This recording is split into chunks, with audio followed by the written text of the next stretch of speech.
Tonight, Salem's Lot, Chapter 14, Part 6. I am your host, Trent Lackey. And I'm Jay Scott, and you're watching World of the Unexplained. Jimmy and Mark arrive at the McDougal's trailer on Bend Road. They knocked and they don't get an answer. So Mark grabbed a hammer from the car and Jimmy busted out a window and unlocked the door. Kind of like you did at the Vampire's Antique Shop. Yeah, Jimmy's full of criminality. It's the drugs, man. It must be, To Jimmy, the smell inside was similar but not as potent as what he encountered at the Marston house. It was the smell of death and of rot. Yep. He's reminded of a bottle can scavenge mission with his friends one spring and discovering a dead mouse in an orange crush bottle. Putrefaction and sweetness and fermentation. How nasty. I know. And it goes back weirdly enough to that one scene in 04 where Doug Rogers has a dead mouse in a bottle. Oh, yeah. You're going to give it to your girlfriend or something like that. Yeah. I'm going to give it to my girlfriend. That's what he says, I think.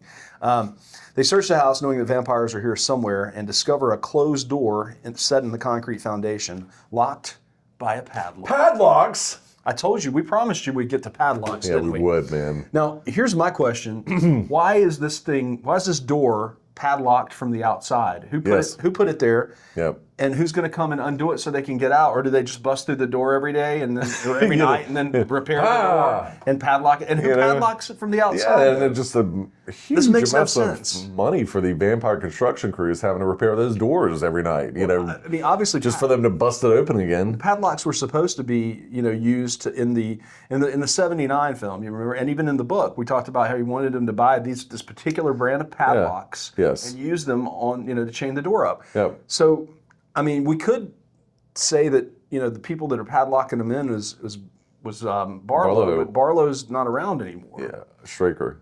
I mean, Straker. Well, it could be Barlow too. I mean, I guess that's really the answer. Barlow's coming around locking the padlocks and unlocking them. It doesn't make any sense though, because Barlow was locked up at first, so you would have to be Straker, right? Yeah, you would think it's Straker, but then Straker dies. But here is another padlock. So have they been locked up for days? But they can't be because they're vampires. I mean, why did they put? I just don't understand. Why did they put? If anybody has any knowledge of why they would put padlocks, I don't understand. Yeah, because it's like also the thing is at this point Barlow's pretty much won the town. So who is he padlocking? Who's he keeping? Yeah, because all law enforcement's gone. I mean, basically at least 2/3 of the town it seems like are vampired by this point. My only thought, and I just thought about this just now, right now, is the fact that Barlow is like keeping them in storage or something. Okay, you know what I mean? Like certain amounts out at a time? Yeah, like he's only leaving a few out at a time to feed. Okay, I mean... and he's the master vampire, so he just pretty much says, no, you can't feed. Not tonight. Yeah. Yeah. So, I mean, that's the only... You're on Thursdays and Tuesdays. Even then, it seems pretty flimsy at best. Why would Barlow, plotting and scheming... What's King thinking? Yeah. It's weird. Anyway. Padlocks, but it's a theme of this book is padlocks. Who is locking the padlocks? Who is unlocking the padlocks? Right. Or, are they just turned into misform? I mean, you've never heard anything like that in the book. You don't see anything like that in the movies except when Marjorie dies and she turns into a cloud of smoke. That one. That's true. But it would fit with the historic narrative. Yeah, and there's also the notion that the vampire, I think they said in the book that there was the thing where they could squeeze into tight spaces like a cat. Kind of like that one scene in 04 Again, where he's in the prison or in the jail, I mean. So maybe they're just turned into gas form, but we don't know anything about it. But it's not. Stick it in the comments down below and let us know what you think, because we think it's weird. Yeah, it's the biggest. One of the biggest riddles of this entire thing was why is the Glick kid wearing pajamas and padlocks? Right. Yeah. Well, anyway, so they see 3 sets of feet like a miniature army: work boots, bedroom slippers, and baby feet. The family undead. The vampire McDougal's. That's it. Reader's Digest. Worst children's book. What? Ted McDougal's. Sorry. Just had that thought, one of those golden books. It's like they're sitting there like Ted McDougal's. It's the weather. It's the weather. Is. It's supposed to snow tonight. Oh, we'll see. Cool. Yeah. Reader's Digest. Where are you when we need you, Jimmy Thought? For those of you who do not know what Reader's Digest is, I'll put it up on the screen. Yeah, and I think it's it was like taking a book like this, and they would never put a book like this in a Reader's Digest because it was basically wholesome, more family values, kind of the little stories, happy things, and then also they had condensed books too. The Reader's Digest had condensed books where they would take a book like this. Again, they wouldn't, but let's say Tale of Two Cities or something like that. And they would take it down, yeah.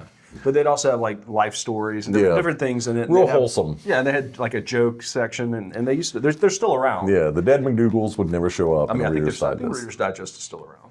Yeah, I think so. Anyway, but yeah, Reader's Digest. Where are you? Yeah, that's why he was joking about it.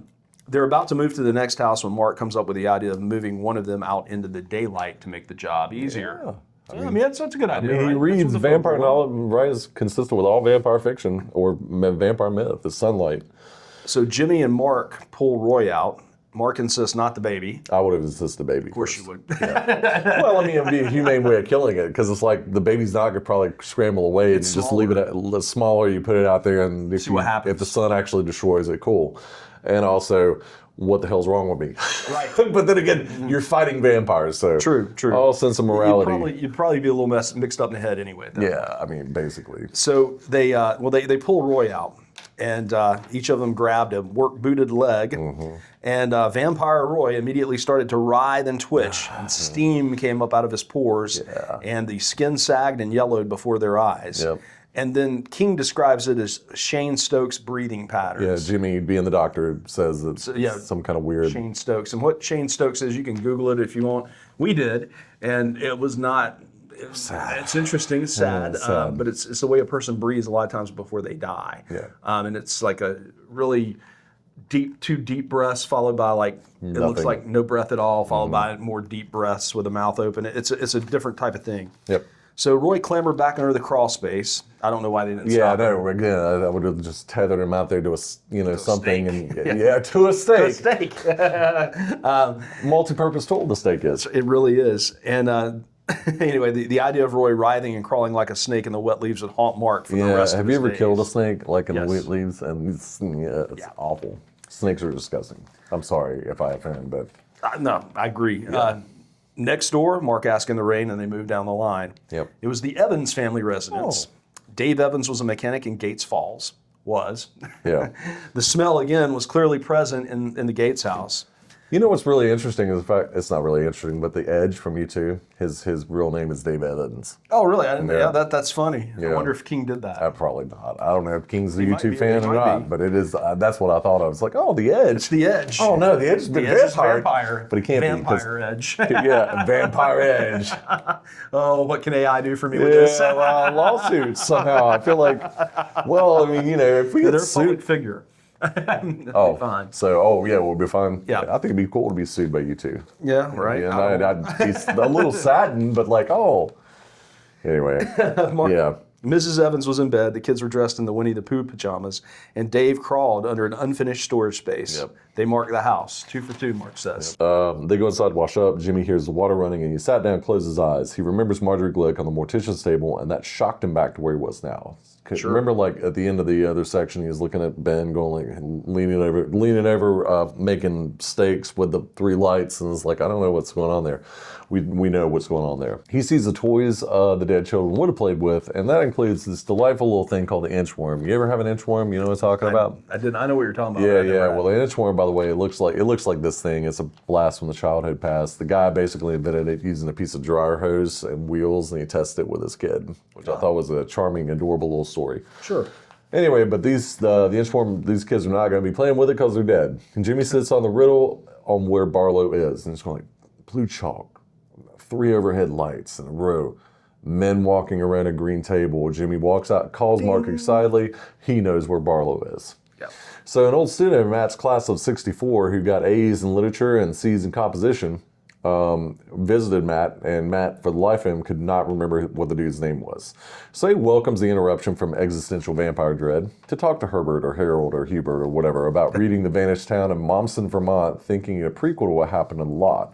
Yeah, and Those are the vampire panics in the Northeast. yeah, because it was very common in the 19th century. People would dig up bodies, and once Vermont was a place, New Hampshire, I think, was a place. And You then can Rhode Island. Google search it. And you'll Yeah, find it was bunch of a that. big deal, serious thing. In fact, one of our old guests wrote a book called The President's Vampire, and it was a fantastic, interesting story about that. Definitely. What was that guy's name? I can't remember. That's embarrassing. Nah, We should not. not. Okay. All right. Well, It's been a long time ago. Man. It's been like that's 20 true. years. So yeah, he's talking about Mompson, Vermont, and then Matt goes on to explain in August 1923, a woman and a husband drove to it when her sister living there hadn't written in 2 months.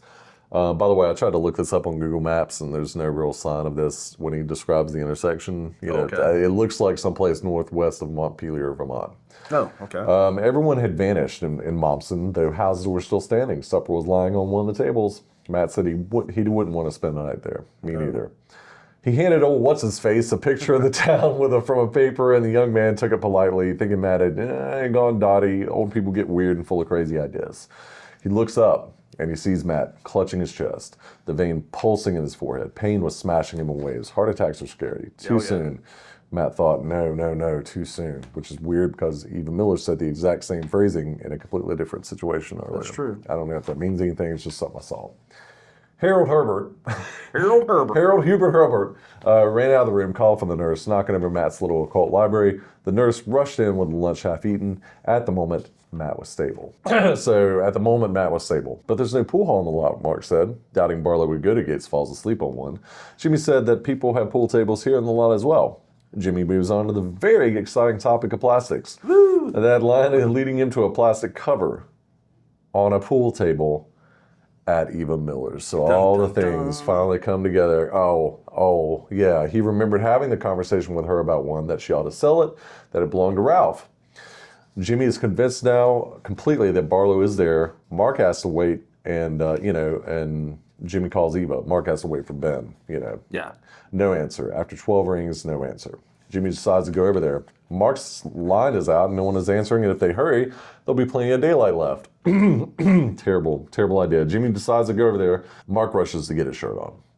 Ben's Citroen is still parked at Eva Miller's patch of gravel, covered in wet leaves. The rain had diminished, and the wind was up. Mark asks for a second time that, shouldn't we go get Ben? And Jimmy says no. Again, this is where you don't split the party. The shades were drawn, and both could feel palpable evil. The door, however, was unlocked. That is a huge red flag. Yes, bad sign. Bad sign, red flag. The smell inside of Eva's spotless kitchen reminded them of garbage, but garbage that was dried out with the smoke of years. Jimmy remembers a conversation about the pool table with Eva 4 years back when he started practicing medicine. Here we learned that Jimmy's dad was also a doctor and that Eva was his patient. They reach the cellar door, and of course, the lights are out. They look around for candles or a flashlight. Mark realizes that he is on the far ragged edges of consciousness that war vets might call battle fatigue, or what we call PTSD. He finds a 4-cell flashlight in a dresser when he heard a rattling noise, a thump, and then the screams. Yep. I like that 4-cell flashlight. Today we think of flashlights, we've got all these LED lights, but you remember from our childhood, they'd have that, that 4-cell was like the, what was it, the D? Was it the big ones? Yeah. I guess that's what I was just thinking of the glass though on the front. How when you would flash a flashlight, you would see like this black spot in the middle because that's where the light bulb was. And the way it and it was reflecting itself. over a little. Yeah. Eyes hollow, his t-shirt stained with blood, Mark re-enters the kitchen and shrieked. He shrieked until some of the madness left his brain. Yeah. He staggered outside thinking he had to get to Ben. His legs didn't want to move, and he felt the weight of futility and the waves of darkness coming from the cellar. Jimmy was dead, and we don't know how yet. Yep. But the steel in him quietly said no. Yeah, that inner voice that keeps him going, Oh yeah. He reaches Jimmy's Buick. The keys are still in the ignition. His legs are too short to reach the pedals, so he adjusts the seat. He had to get to Ben. And you only see that, well, that's not true because you said it, you see it 04, and then the one I remember is 24. But yeah, it is in 04. And Mark is about the size that I imagine Mark was in the book. Sure. You know what I'm saying? Like they got the correct age of Mark Petrie. And here it is in 24.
He doesn't know how to drive. The power brake slamming his head into the steering wheel. He says he can't drive. He hears his father's voice telling him that the federal government doesn't license drivers and that everyone on the road are amateurs.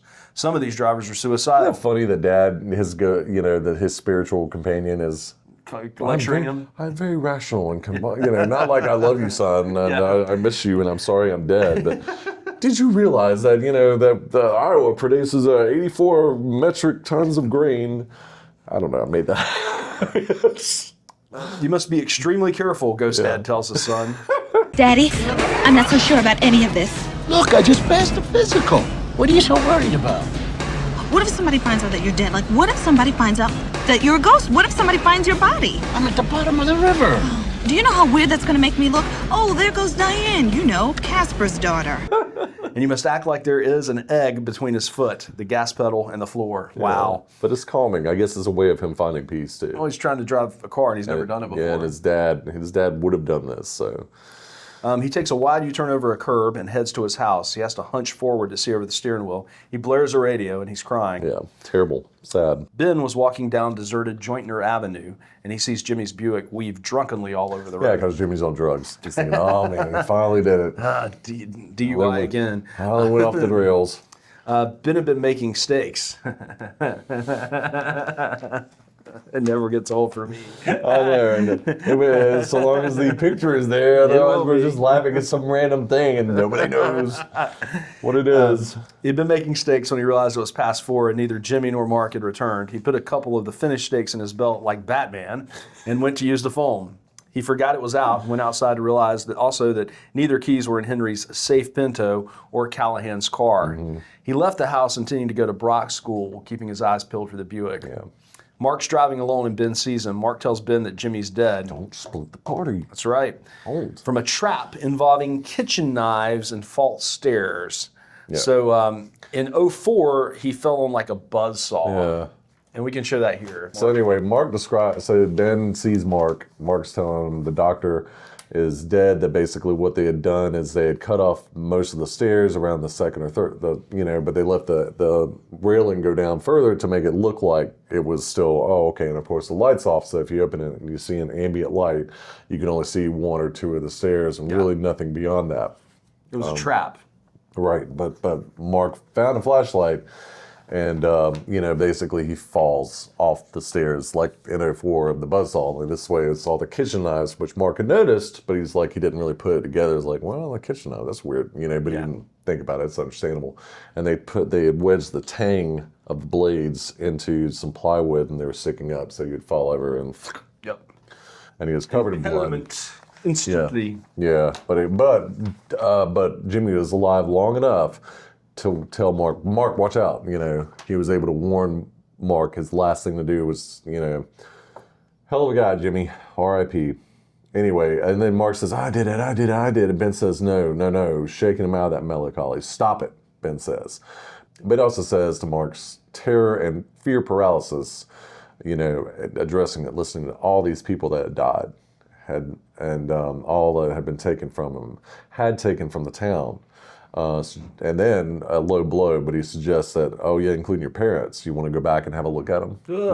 Basically, steal your reserve. This creature has killed your parents. Yeah. And then Ben tells that he needs Mark.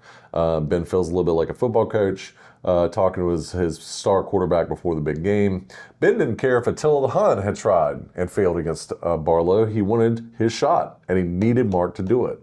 And so finally, they roll on up to Sonny's Exxon, miraculously. Sonny James. He shows up earlier in the book, and now here he is in person. A little gnome-like. They hadn't got him. Yeah, a little gnome-like man. But you'll see, Sonny James is apparently named after a country music star. I don't know who that is. I don't either. I'll look, see if I can find it. Yeah, he greets Ben, wondering, where's your Citroen? That's how it says it. Ben asks to fill the Buick up. And then, where's your help? Sonny's help. Pete didn't show up today. What a surprise. Well, they got Pete. Yeah, Ben almost burst. And then Sonny says, the town is downright dead today. And Ben almost burst into hysterical laughter. Just like some kind of crazy. Going back to, it kind of goes back to that other scene where he's wanting to laugh. When they find the dead body. Yeah, all of a sudden he's finding this hilarious. It's not really hilarious. I think he's hysterical. Coping, crazy. Yeah, hysteria. Anyway. So and then Sonny says, why is Mark not in school? Mark says that he has a bloody nose and he's on a field trip with Ben, explaining why he's not in school.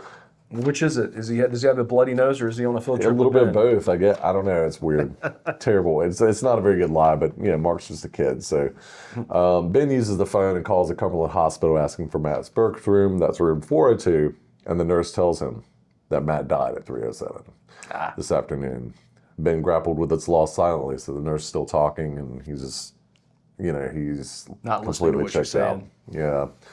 Sonny tells him to change, and then Ben comes back out, and then Sonny starts talking about, it's like a doctor, and I was looking at a doctor. You've been in a conversation we all have where somebody's talking about something that's literally boring you to tears. Oh, yeah. Trying to escape. Yeah, it's like, but this time Ben's got a reason. It's like, hands him chains, listen, Sonny, I got to split. And then Mark, when he gets in the car, Mark can tell that Matt is dead just by looking at Ben's face when he walks out of the gas station. It's 5:15. And your circle grows ever smaller. Yes. Wow. So it looks like I think Trent and I were talking, and he believes that we can finish this up in one more episode. Yep. That'll be chapter 14, part 7. Well, I mean, it's interesting to think about, that Stephen King flaunts any kind of conventionality. He's writing the chapters like he wants to write them. Yeah. And he just decided that that old chart in lit class where it's like, oh, you have the rising action and climax and the falling action. It's like Stephen King wanted to take that whole section with the highest point and put it all together in one chapter. And we're seeing that. And I've still heard nothing from our great audience here about what they want us to do with this thing. I'd like somebody to write something in the comments. Tell me, just say no. Or say yes. I don't care. No, and you're stupid, right? and you're dumb, and you're stupid. I mean, Stephen King's Cycle of the Werewolf. Yeah. This is what the movie was based off of for the Silver Bullet film. Mm-hmm. Really, one of the few werewolf movies at all. That's really good. That's any count. I've never really been. Like I said, I have some very unpopular opinions about werewolf movies, and I've found that they've all. Well, I do too, but I'm really holding out hope for this new werewolf film. Robert Eggers? Yeah, it's going to look pretty, whatever happens. Yeah. But I'm holding out hope for that. But, it's very thin. Let us know. It shouldn't take but 1 or 2 episodes to do. And I think it'd be fun, it'd be interesting. But yeah, dude, something y'all. We just want some feedback, guys. Feedback, not the music kind, but just give us some. Which is also, it was the name of U2 before. That's right. It was U2. They called themselves Feedback. U2's just popping all over. Vampire and Dave Evans. It'd be funny if the Edge was watching this and he comments, "It's the Edge." Enjoy the show. No. Yeah, or somebody else. Yeah. Who just says it's the Edge, and it might be the Edge or a fake account. Might be somebody faking the Edge. We'll never know. Anyway, it's beautiful. Guys, it's been fun. I'm Jay Scott. I'm Trent Lackey. Keep rolling. Come on, keep rolling here